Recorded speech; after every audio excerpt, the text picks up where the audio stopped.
So as always, we're back with a brand new episode of Smart Money. Hello and welcome to this new episode. It's Friday, and on today's episode of Smart Money, we talk about how to hedge your portfolio against rising inflation and rising interest rates. Are debt funds a good investment tool? Which are the sectors that are resilient in a rising interest rate situation, and how to recession-proof your portfolio? Anshu Kapoor of Edelweiss Wealth is here to tell us more about that. Anshu, thanks a lot for joining us on the show. Welcome to the show. This is your first time. But, I wanted to start by asking you about your thoughts on the current situation at hand, the recent increases that we've seen in interest rates. What do you see as the long-term impact on our markets? Because after an initial 15 to 18% downtake, now the markets have actually started to recover. Right. Thank you, Sonia. Great to be here with you. And good afternoon to all your listeners and viewers. Where the markets are today, it's very confusing for everyone. And I think the market is trying to address only largely two questions. One, what is the level of inflation, and where will it settle? I think, as you know, markets don't like uncertainty. And the fact that we have not seen inflation of this kind over the last 10 to 15 years. So it's largely the uncertainty and also the amount of inflation that has taken the market by a shock. And I would not be carried away by the last 5 days of rally or, the next 5 days of a little bit of a downtake. This uncertainty is here to stay with us is what we feel.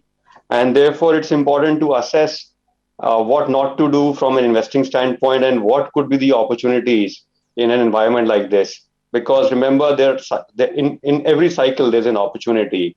And I think it's pertinent to think about that.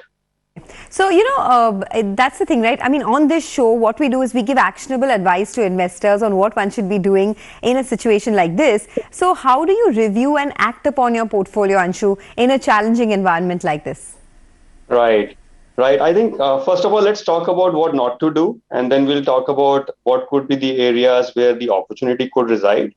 First of all, what not to do is do not expect that mean reversion happens all the time. Just because last 3 years markets reverted to mean, regardless of the shock or the disruption, doesn't mean that the same will happen.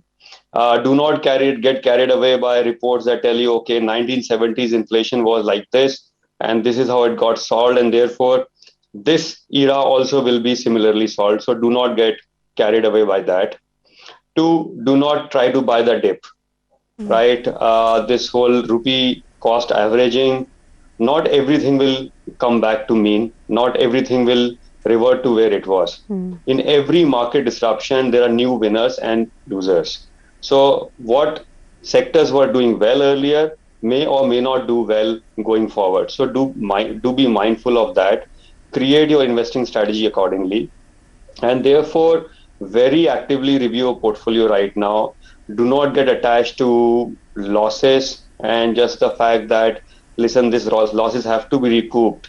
Because like I said, the companies or the sectors that are losing now, some of them may not come back to the levels they were before. So that's my advice on what not to do. And again, this whole bargain hunting, buying the dip, some bottom fishing, it will not work. It's not going to work for everything that you have been doing in the past. So be wary of such possibilities. More shocks could come, and therefore be prepared. Do keep some cash on your portfolio, and do also think about diversification. So you're saying don't buy the dip, is it, Anshu? Because, that's contrary to perception, right? Because generally, at least for now, the market has covered quite a bit of ground. There's a pullback rally that's underway. The Nifty has risen about 5-7% from the lows that we hit in the early part of June. So don't you think the worst of the selling pressure is now behind us? Yeah, you may be right, Sonia, that the markets could be technically oversold. And therefore, we've seen a bout of FIS selling. FIS have sold more than $30 billion in the last, 8-9 months. And therefore, some technical rebound, short covering, all of that can possibly happen. But unless something is structurally solved in the macro environment, we are not out of it. And I keep reminding investors of this, that the core problems have not gone away. The war has not gone away. right? Oil is moving between 110 to $140. So I think it's like I said, markets are trying to assess: is China slowing down? Is a recession coming because of that? Is US going to slow down? Will it go into a recession? So on a fearful day, we think about interest rates shooting up, oil shooting up. On a more positive day, we think about, listen, Sure. economies will slow down and the central banks will stop raising the rates. So, So I there's a think it's an graph, interplay. Anshu, there's a graph on the screen that we just saw right now about the policy rates going up, right? Across the world, whether it's developed countries, whether it's developing countries, policy rates are surging. So, within equities, do you see any opportunities right now? And what should investors be doing at a time when policy rates across developed and developing economies are on the rise? Yeah, so there are pockets of opportunity, Sonia, like I said, and there are a few sectors that investors could look at. But I think before you get into where to invest, you should think about what kind of companies you may want to invest in. So think about companies that are low on debt. Think about companies that have established proven business models. They are leaders in their space. They have the ability to raise prices and maybe the ability to influence their cost structures. So that could form your fundamental evaluation criteria. And then if you move forward, I think there are three or four sectors, couple of sectors that emerge in India that could do well. Number one is banking. And if you look at Bank Nifty, it has not gone anywhere in the last 2 to 3 years, in spite of NPAs coming to an all-time low. I think in this rising rate environment, you may want to look at banks which have a high CASA deposit rate. In inflationary times, the demand for working capital goes up, and therefore, some of these banks who are well positioned to lend could do well. And FIs have sold; it's oversold to a large extent, banking. So I am very positive on banking per se. You can look at the leading private sector banks on that count. And again, like I said, they are price givers as far as lending is concerned. They are able to raise prices, and the CASA deposits get repriced much later. So they will have a positive impact. So banks is one area that you may want to look at. The other second possibility is real estate. So real estate sector, we are seeing an housing upturn after 8 to 10 years, and therefore affordability is at an all-time high. Interest rates are supportive, government policies are supportive. There's sector consolidation happening, and just to talk about the sales, so the demand, demand is almost 4x of what it used to be in 2019. So all the large leading listed real estate companies are doing 4x the sales they were doing in 2019. Very, very positive. The other sector that has come back is the REITs. If you look at the office demand and supply back to work, global capability centers coming, IT capability coming in. So REITs are again a good positive opportunity for you to look at. I think that these are the two big sectors in equities. The third, I would make a distinction between goods and services exports. So it is still maybe meaningful to look at IT services with all the rupee depreciation. Do not get into goods exports, but IT or IT services exports, that is something that we are again positive on. So I think in equities, these are the three sectors and areas of opportunity. And again, go for leaders in each of these space. Okay, so you said banks, real estate, and which was the third one? IT services. IT services, all right. In fact, real estate, this was a big week, right? Because you had so many companies, whether it was macrotech developers, whether it was Soba, Phoenix Mills, reported cracker numbers this time in real estate. And even macrotech developers, or Lodha as we know it, has reduced their debt. So there's deleveraging as well that's happening for many of these companies. Would you stick to these names, Anshu? Or, are you talking about the listed real estate stocks, which are a better play? Or physical real estate is a better investment in your opinion? I would encourage investors to look at the listed real estate stocks if you're looking at an equity exposure. And some of the names you're mentioning are buys for us. Like you said, they are deleveraging. The sales velocity is about 4x of 2018-19. So therefore, everything in the right spot. And also supply is to still catch up. Demand is strong, supply is to still catch up. And therefore, I completely agree, Sonia. These are some of the names to go and look at investing in your portfolio. Okay, I do also want to talk about fixed income because that's the next big thing, right? That I mean, everyone's looking at in a rising interest rate scenario. So more on that coming up in a bit. Anshu, just stay on, and to you viewers as well. We'll come back in a short commercial break. Don't go anywhere. When we come back, we'll continue to talk about how to inflation-proof and recession-proof your portfolio. Stay with us.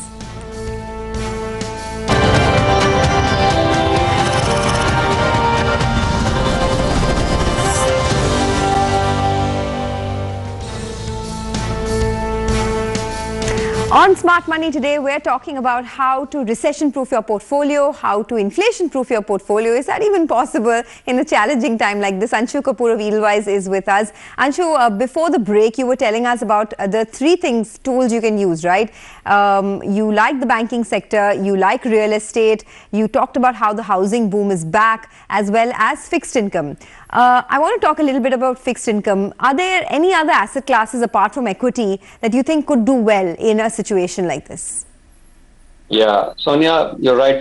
Fixed income obviously is the largest allocation for all investors, and it's been a bit of a challenge over the last 2 years when the rates were going down. I think there are a couple of opportunities right now in fixed income.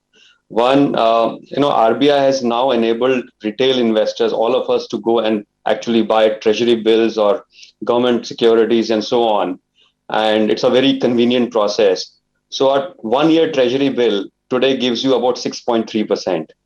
Compare that to a bank deposit that'll give you 3.5%, 4% maybe, if you're lucky.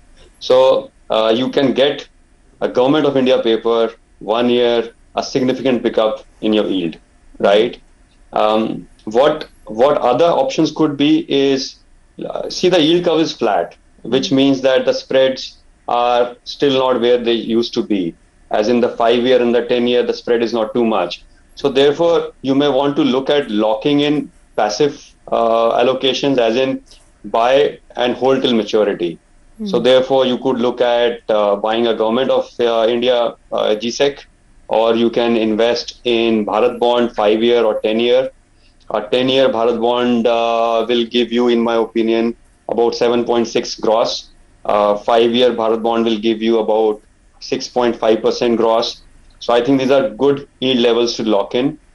Other than that, there are AAA, market-linked debentures and all that a lot of these AAA companies have, which are in the range of 6 to 6.5%. So these are some of the opportunities. And the other opportunity I was mentioning, real estate, is linked to real estate is REITs, a pre-tax of about 6.5% again available there. So these are some of the opportunities available.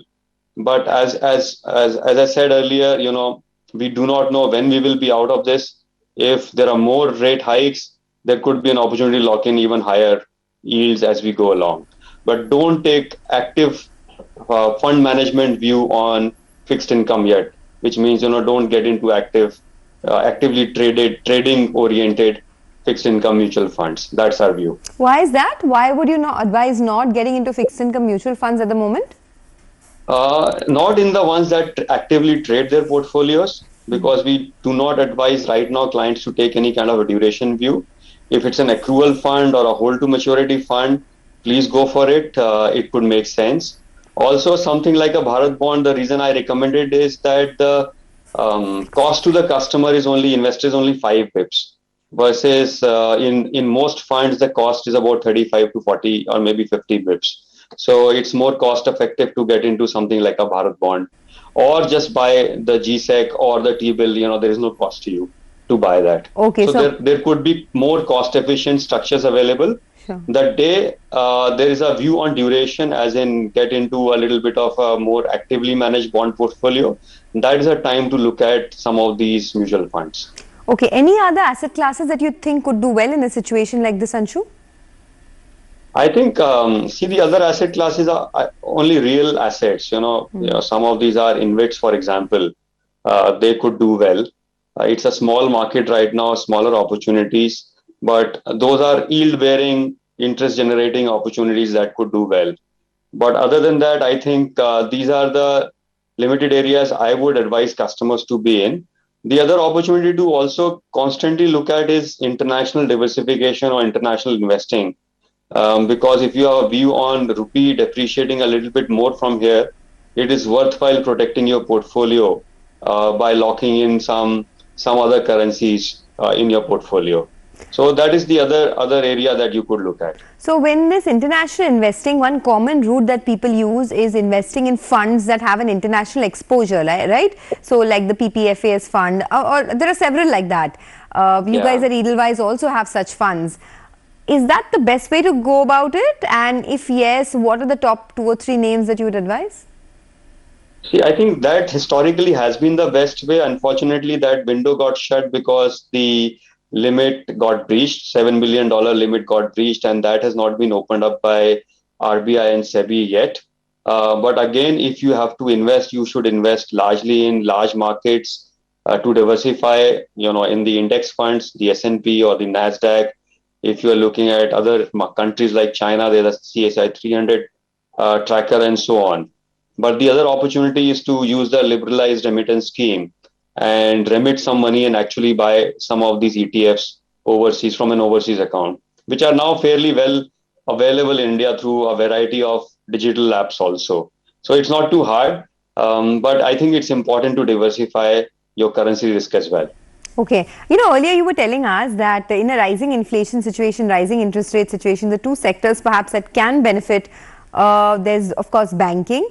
There is also IT that you like, right? But one other thing we noticed this week, in the week gone by, is there was a massive fall in commodities. So whether it's palm oil prices, wheat prices have fallen substantially, crude prices as well. And there are so many commodity consumers, right? Whether it's HUL, whether it's auto companies that have been big beneficiaries of this. Do you suggest investing into names like this as well? Perhaps not yet, Sonia, because we do not know whether there's a structural shift or just a technical correction, because all of this has come from a feeling that, listen, China is slowing down and therefore demand for commodities will go down. But we do not know. See, we have to understand that the central banks and the governments are very agile right now across the world. So the Chinese will also try to pump prime their economy. So will be the US central bank, and so will be the RBI. So let's not just conclude yet, is what I would suggest. And let's go into something that looks a lot more with confidence that you could invest in. And I think there'll be enough opportunity through the year for us to enter some of the other sectors that you mentioned. Because in some other sectors like FMCG, for example, there's a demand issue because of the price inflation. And a lot of some of the goods could be, let's say, discretionary in nature. So customers do cut down. So therefore, go into areas where demand or pricing is not an issue. And structurally, the winds are positive, so to speak. Okay, got that. So structurally, the winds have to be positive. Any final thoughts before we let you go, Anshu, on anything that we've left out? How does one really hedge themselves against rising inflation? Because it seems like now we're in a situation where we are perhaps heading into a big recession as well from the US. The market drawdowns have already been pretty high. Is this just the year where the only motto be capital preservation and don't look for alpha generation, because that's going to be a hard task? I mean, is that the best way to approach it? I think how not to lose could be an important one in this market. So the way I would paraphrase that, Sonia, is focus on minimizing your losses versus maximizing your gains. So think of it like a test match and not a T20. The T20 year was last year, it's gone by. So right now you're in a test match. Focus on preserving, focus on not losing your capital. There will be enough and more times to grow. And that's how I would conclude this. Okay, Anshu, always a pleasure speaking with you. It has been a very challenging year, and I guess capital preservation and how not to lose your money should be your prime focus, as you said. But thanks a lot for helping us understand how to hedge your portfolio against inflation. Well, with that, it is curtains down on another edition of Smart Money. Thanks so much for watching. Keep writing to us. We love receiving feedback from you. Until then, keep watching CNBC TV18 as well.